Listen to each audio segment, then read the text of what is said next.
Yes, yes. Hello, hello. Okay, it's Sylvain Mayotte here in Montreal, and I have been a Procter Gallagher consultant since November 2018. And in the last year or so, I've been really enjoying studying the lessons and looking to apply the exercises and apply the new insights into enriching my life. And I'm glad to say that I'm at the stage where I'm getting ready to also do the promotion of the course and looking forward to do some facilitation of the course that is called Thinking into Result. And now there's the upcoming paradigm shift. That's going to be a good opportunity for people to really gain a great opportunity to spend some 2 days and a half with Bob Proctor and Sandy Gallagher and some of the guest speakers that they have at those events. It's just gonna be fantastic. So this is something you will want to that I'm gonna spread the word and people will want to take a good look at. And but anyways, and today in this talk, I am focusing on lesson number 4, which brings the stick person. It's a drawing that is called the stick person, something that Dr. Thurman Fleet was a chiropractor living in San Antonio, Texas.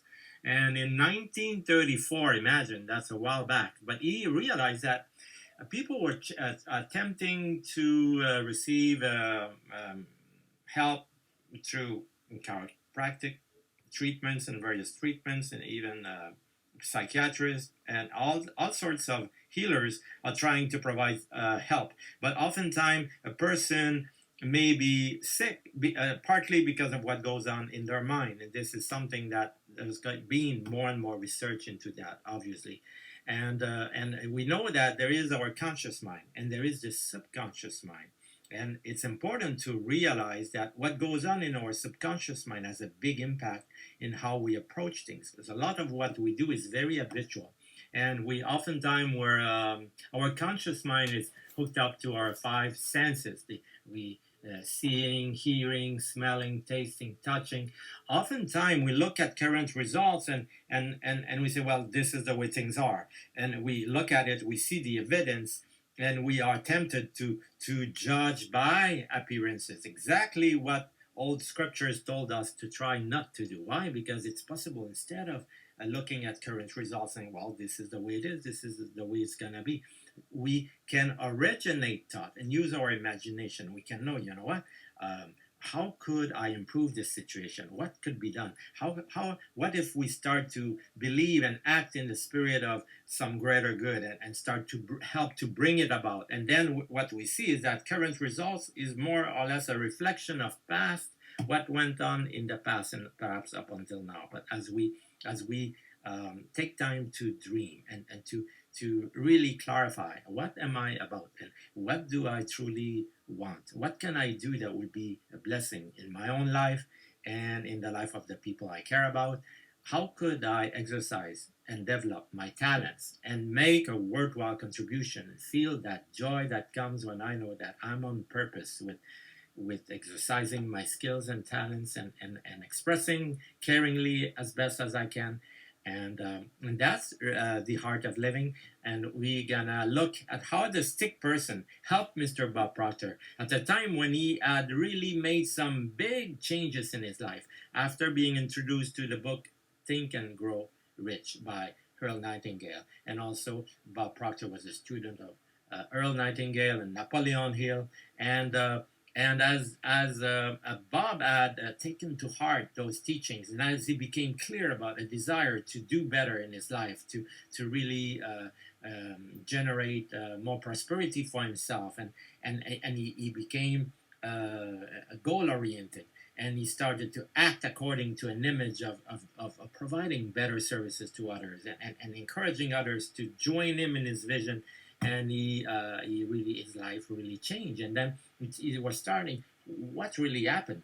And when he got into that description of the stick person, that shows, yes, there is what goes on in our conscious mind. And there's also what goes on in our subconscious mind. Oftentimes we are not vigilant to recognize that there may be conclusions and habits that we picked up, and unconsciously we go on repeating or acting old behaviors that are not always serving our highest good. And I will we will continue to look how the image of the sick person is helping us to gain a new awareness of how to start to feed our mind what it needs to help us to stay aligned with the higher good that we desire.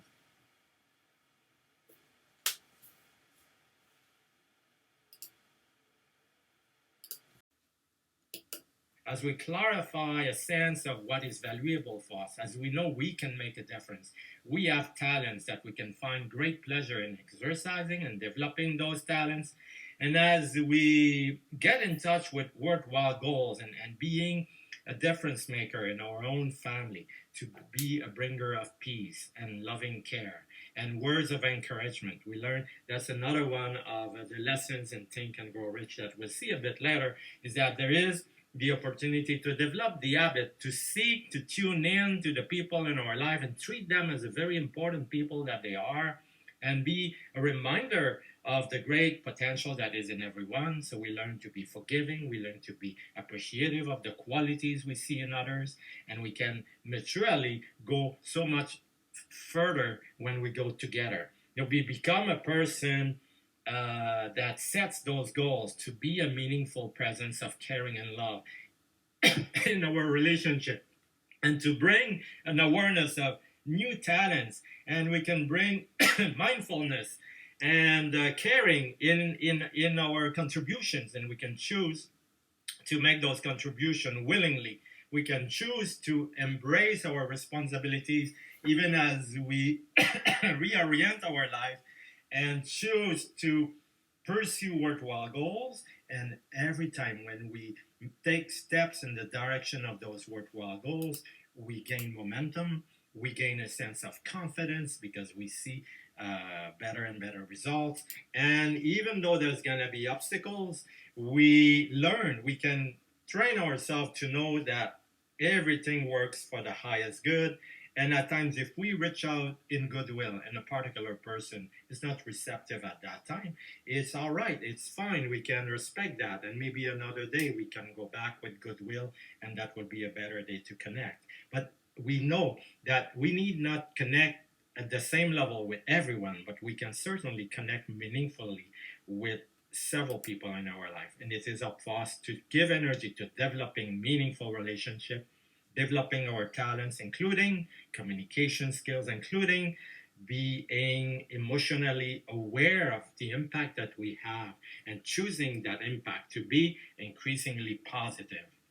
So through knowledge, through study, we gain that understanding that we are here to make worthwhile contribution, and that success and positive results are a natural thing when we are emotionally involved with our dreams, involved with the goodness of life, and remaining a student of the teachings, just like Bob Proctor has been a student of Earl Nightingale and also Napoleon Hill, who wrote the book Think and Grow Rich, which was a big, impactful, made a big impact on Bob's life. And he wanted to know, why did I change so much? And that's when he came across the stick person. It removed a lot of confusion in Bob's mind, because then he understood, oh yeah, because at an emotional level, he started to get enthused and to get emotionally involved with the ideas that Napoleon Hill nicely described in the Think and Grow Rich book, that it is important to trust your desire for greater self-actualization and self-expression,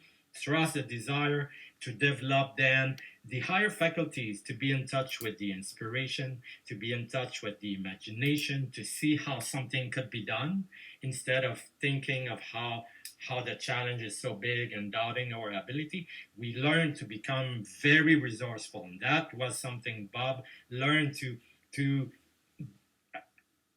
reach states of greater faith. And Bob was always wanting it to be practical faith in action, that he was acting in a faithful manner to bring about positive results. And Bob has really developed some expertise, and he knew that the reason that he was able to really 10x his result was that because he became emotionally involved in a subconscious level. He knew in his heart that persistence is a quality to be cultivated, and the clarity of knowing what do I want, how could I enrich the facets of my life and make a worthwhile contribution in the lives of people I touch, and show others and be an example to others of thinking into result principles and thinking and enriching one's life through being receptive to the inspiration and grasping that there are always opportunities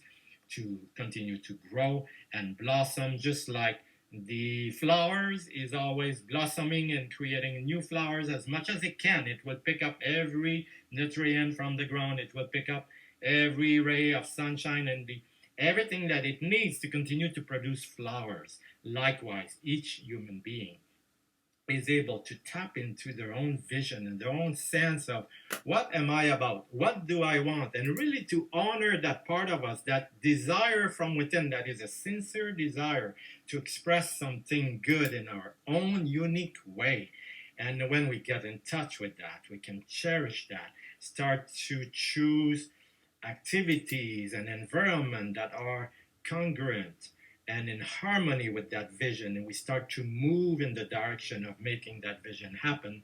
This is what Bob was able to do in his life, and he found that the stick person illustrates so well that if we are letting negative thoughts and being fearful and being careful and staying in the comfort zones, we are limiting our own potential, not because we're not connected with the infinite potential of life, but because we're not open-minded to it at that particular time. So in a moment, we can learn to switch that. We can learn to have a shift of perspective.